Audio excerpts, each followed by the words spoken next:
총선을 앞두고 김포시 서울 편입 문제가 이슈로 떠올랐습니다. 자, 이 사안을 두고 전문가 사이에서는 기대와 우려의 목소리가 나오는데요. 차례로 들어보겠습니다. 자, 먼저 김포 서울 편입이 도시 경쟁력을 높일 거라고 긍정적 평가를 하시는 분이 계시죠. 자, 김포 서울 편입되면 괜찮다고 하는 연세대 도시공학과 김갑성 교수 전화로 연결되어 있습니다. 교수님 안녕하십니까? 네, 안녕하세요. 자, 먼저 김포 서울 편입 신선하다 이렇게 평가를 하셨습니다. 이유가 뭘까요? 네, 제가 신선하다고 말씀드린 것은 그동안 우리나라의 도시 경쟁력을 강화하면서 지역 균형 발전을 어떻게 같이 할 수 없는가 하는 방안을 연구하는 중에 하나의 대안으로 이제 우리가 생활하고 있는 생활권, 즉 통군 통합권을 중심으로 대도시권 발전 방안을 제시한 적이 있습니다.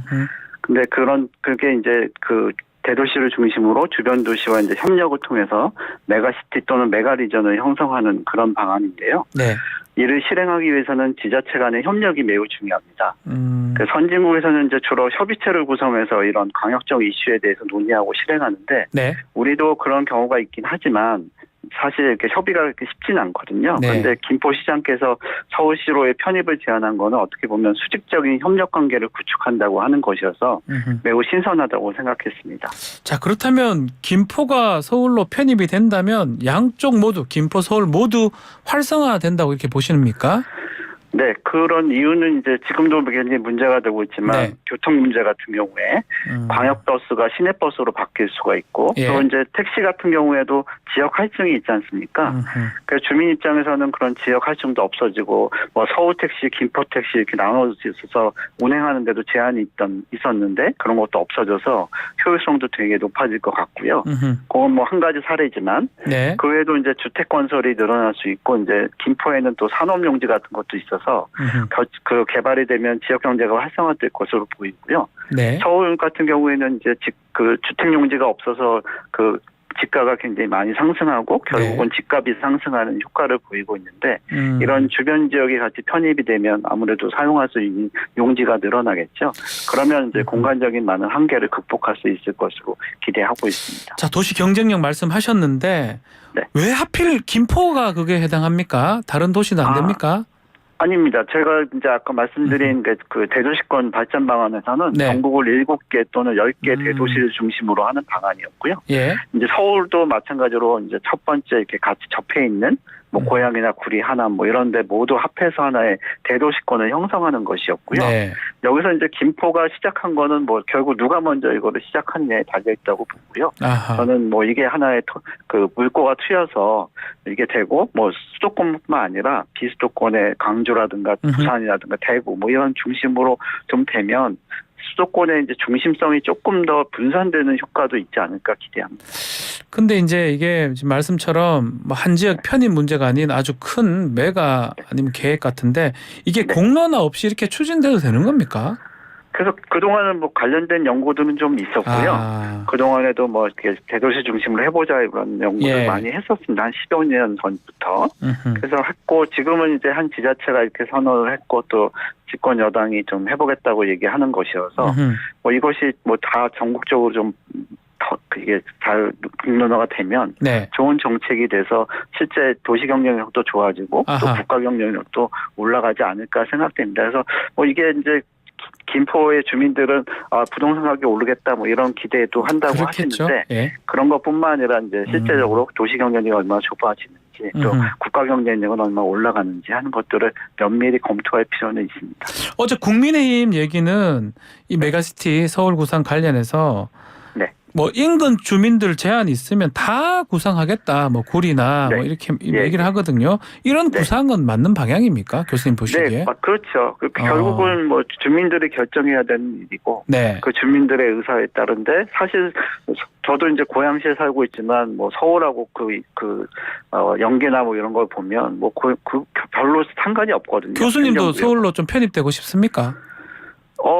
저는 전에는 이제 서울에 살았었는데 저는 뭐 행정구역은 그렇게 별 이렇게 의미는 안 두고 있습니다. 그런데 이제 생활권 개념으로 이제 모든 인프라가 좀 갖추어지면 뭐 사는 입장에서는 더 편해지겠죠. 자, 그렇지만 이제 뭐 이미 했던 부울경 메가시티 백지화됐습니다. 네. 메가시티가 지금 서울로 된다는 건데 네. 결국 서울공화국 아니냐 이런 비판도 있는 것 같습니다. 어떻게 보십니까? 아, 네. 그 부울경이 실패한 이유는 네. 이것도 마찬가지죠. 저희가 이제 협력해서 이렇게 잘하자라고 했는데 결국은 단체장들이 바뀌시니까 이게 안 되는 거잖아요. 아, 지자체장이 바뀌면서 안 된 것이다. 그렇죠. 그게 이제 거치 수평적인 협력 관계이기 때문에 어려운데 이게 김포가 서울시로 편입되면 결국 하나의 구청이 되는 거잖아요. 네. 그러면 이제 누가 단체장이 되든 서울시 안에 있는 거기 때문에 기존에 협력하려고 했던 사업들을 다 할 수가 있는 거죠. 그런 면에서 기존에 했던 것과 좀 차별화된다는 생각인 것이죠. 자, 그럼에도 또 지방 좀 소멸이나 이런 거 방지하기 위해서 도시 네. 집중 못하게 한다 이런 얘기도 많이 있는데 그 부분 어떻게 봐야 됩니까? 그거는 뭐 논란의 여지가 있는데 이게 뭐 이제 점차 4차 산업혁명도 일어나고 뭐 하면서 도시 공간이 이제 분산될 수도 있는데 네. 뭐 많은 연구들에서는 오히려 더 집중이 이루어진다고 얘기를 하고 있어요. 그래서 이제 우리가 교통이 발달하면서 어떻게 보면 그게 그 컴팩트 시티라든가 뭐 이런 걸 통해서 사는 곳은 좀 집중이 되고 그다음에 활용하는 땅들은 또 넓어지고 그래서 인구가 전체적으로 뭐 인구 밀도가 전국이 다 동일하게 될 수는 없는 거고 일부 대도시나 또는 이제 중심 도시로 몰릴 수밖에 없거든요. 근데 그게 이제 그게 이제 또 문제가 되니까 주변 지역과 협력하면서 토지 이용을 합리적으로 해나가자 하는 것이 뭐 대도시권 정책도 되고 지역 균형 발전 전략도 될 거라고 봅니다. 네. 자, 이제 뭐 김포도 그렇지만 또 구리도 서울 편입하겠다 얘기하면서 지금 또 현안은 뭐냐면 경기 북부 특별자치도 이거 설치에 좀 제동이 걸리는 분위기인데 이건 어떻게 보십니까? 저도 뭐 그쪽 관련된 연구도 많이 하고 했는데 사실 경기 북부는 그 저기 강원도보다도 못한 지역도 있거든요. 여기 이제 문제는 이제 군사보호구역도 많고 또 거기에 수도권이라는 것 때문에 규제가 있습니다. 근데 그런 이제 중첩 규제들이 해결되지 않고 경기 북부가 특별자치로 분리가 되면 결국 현재 거기에 속해 있는 지자체들 보면 재정 자립도가 평균 30% 정도밖에 안 되거든요. 맞네요. 나머지는 이제 경기 남부에서의 이제 세수가 그쪽으로 넘어가는 구조인데 이것이 그게 단절되면 경기북부는 더 어려워지게 되죠. 그래서 이제 규제들이 먼저 해결되고 그거를 전제로 해서의 경기북부 특별자치도는 의미가 있지만 그것이 안 될 경우는 사실 그렇게 큰 발전이 될 가능성은 없어 보입니다. 제 생각에. 그러니까 지금 그러면 마지막으로 지방 분권하고 이게 균형 발전 이거하고 충돌될 수 있는 거 아닙니까? 지금 김포 편입? 저는 그렇게 보지 않고요. 왜냐하면 이제 그러니까 부울경처럼 부산도 그 주변에 양산이나 김해나 뭐 이런 데랑 좀 통합이 될 경우에는 더 이제 발전할 수 있는 잠재력이 더 늘어나거든요. 근데 지금은 뭐 옛날에 만들어진 행정구역 그거가 변하지가 못해서 그런 것들을 못 해나갔습니다. 그러니까 그런 것이 전국적으로 좀 퍼진다면 저희가 원래 주장했던 뭐 10개 대도시권 중심이 됐든 7개가 됐든 좀 지역의 거점들이 생길 수 있을 것 같습니다. 네, 알겠습니다. 그러면 굳이 수도권으로 오지 않아도 이제 그 행복한 삶을 살 수 있겠죠. 알겠습니다. 말씀 여기까지 듣겠습니다. 감사합니다. 네, 감사합니다. 지금까지 연세대 도시공학과 김갑성 교수와 말씀 나눴고요. 속보 하나 전달해 드리겠습니다. 경부고속도로 수원 나들목 인근에서 버스 사중 추돌이 지금 발생해서 부산 방향입니다. 발생해서 지금 뭐 다쳐기도 승객 여러 명이 부상을 입었다니까요. 출퇴근길에 좀 유의를 하시면 좋을 것 같습니다. 자, 다음은 김포 서울 편입 관련해서 좀 절차나 부작용 제대로 검토하지 않고 추진한다고 지적을 하고 계시는 중앙대 공공인재학부 홍준영 교수와 말씀을 나눠보겠습니다. 교수님 나와 계십니까? 네, 안녕하세요. 네, 안녕하십니까. 자, 김포의 서울 편입 이 얘기하고 있는데 김포 시민의 의견이라면서 추진하는 것은 맞지 않다라고 지적을 했습니다. 절차적으로 지금 문제가 좀 있다고 보시는 겁니까? 이게 이제 그 많은 경우에 어떤 지역이 어디 편입하겠다 그러면은 그 지역 시민의 의견이 찬성을 하면 그러면 그 뜻대로 하는 거 아니냐 생각을 하는데요. 우리가 지방자치법에도 이렇게 행정구역의 개편을 할 때는 관계 지방의회의 의견을 청취하거나 또는 관계 지방자치단체에 있는 주민들의 주민투표를 실시하도록 돼 있습니다. 여기서 이제 관계지방의회라고 했던 것은 뭐냐면 어떤 개표는 그 지역의 문제로만 끝나지 않고 그곳으로 인해서 영향을 받는 지역들이 또 생기거든요. 네. 즉 이게 어떤 쪽에는 플러스가 되지만 어떤 쪽에는 또 마이너스가 될 수가 있으니까 그들의 의견을 다 수렴해야 된다. 그런 뜻이란 말이에요. 네. 그러니까 그렇게 본다면 당연히 이 관계지방의회라고 했을 때는 김포시만 들어가는 게 아니라 서울시와 서울도 포함이 된다. 당연하죠. 예, 경기도까지 포함이 되는 경기도까지. 것이죠. 예. 그래서 주민투표를 실시할 때는 주민투표 실시 구역을 정하도록 돼 있어요. 근데 그 실시 구역에 보면 김포시만 주민투표를 해서 여기 찬성을 하니까 된다. 이게 아니라는 것이죠. 예. 법의 취지에 맞춰서 본다면 서울 시민들도 전체 주민투표, 그다음에 경기도민 주민투표까지 해야 된다는 것이에요. 네. 그런 의미에서 절차적으로 좀 뭔가 문제가 있다 이렇게 보시는 거군요. 그렇죠. 근데 이제 물론 지금 네. 요새 계속 뉴스에 나오던데 이게 뭐 의원 입법을 통해서 뭐 이런 문제점들이 절차적 문제점을 바이패스하기 위해서 의원 입법을 통해서 특별법으로 처리하겠다. 계속 나오더라고요. 맞습니다. 예. 그게 뭐 불가능한 건 아니죠. 왜냐하면 의회가 대의기관이고 최고 입법기관이니까 뭐 그걸 하는 것 자체가 법적으로 문제가 있는 건 아니지만 네. 어쨌든 대의기관이라고 하는 것은 주민의 의사를 대변해 주는 거잖아요. 네.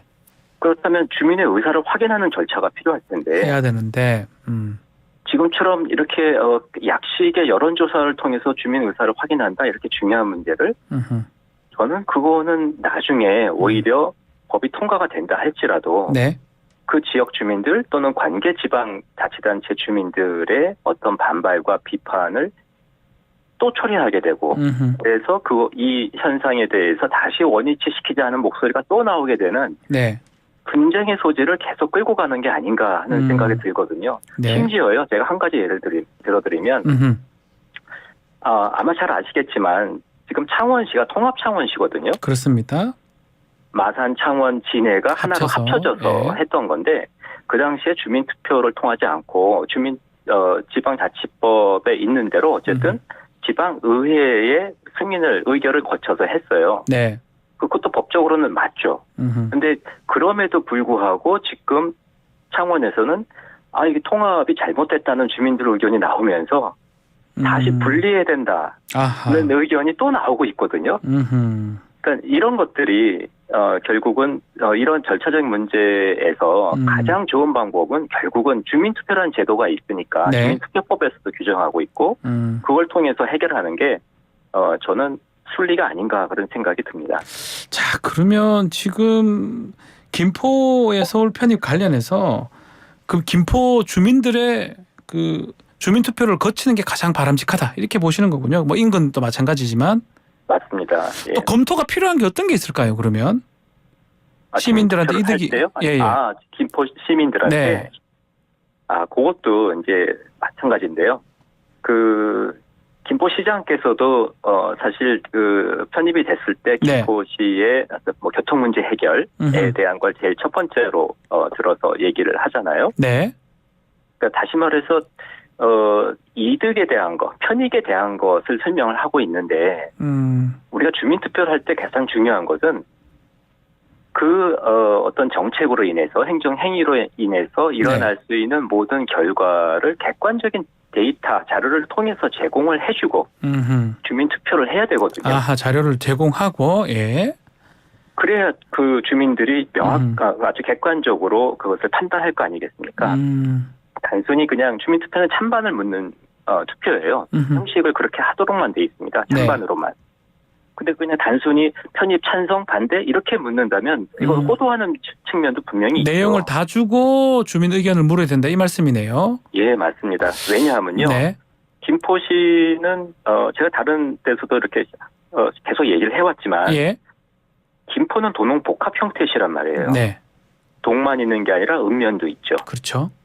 그 읍면 지역 같은 경우는 자치구에는 또 동만 둘 수 있게 돼 있으니까 읍면이 동으로 전환돼야 돼요. 그러면 문제가 뭐냐 하면 농어촌 특례와 관련된 것들의 혜택이 사라진다는 거예요. 아, 그런 부분이 있네요. 예. 농어촌 특별 전형, 특히 학교 많은 관심을 그렇죠. 예. 대학 진학에서의 그 전형 혜택을 못 받게 되고요. 세제에 있어서도 재산세, 등록면허세, 환경예산부담금 이런 것들이 농어촌은 감면을 받아왔거든요. 네. 그거 다 없어지죠. 또 도로환경, 농촌 지역은 도로환경 개선할 때 농어촌 도로정비법에 따라서 혜택을 받기로 있어요. 네. 이것도 대상이 안 됩니다. 이게 대표적인 사례가요. 네. 과거에 좀 예전 얘기긴 하지만 네. 아마 울산광역시 그러면 그냥 처음부터 광역시라고 생각하시는데 울산시였죠, 옛날에는.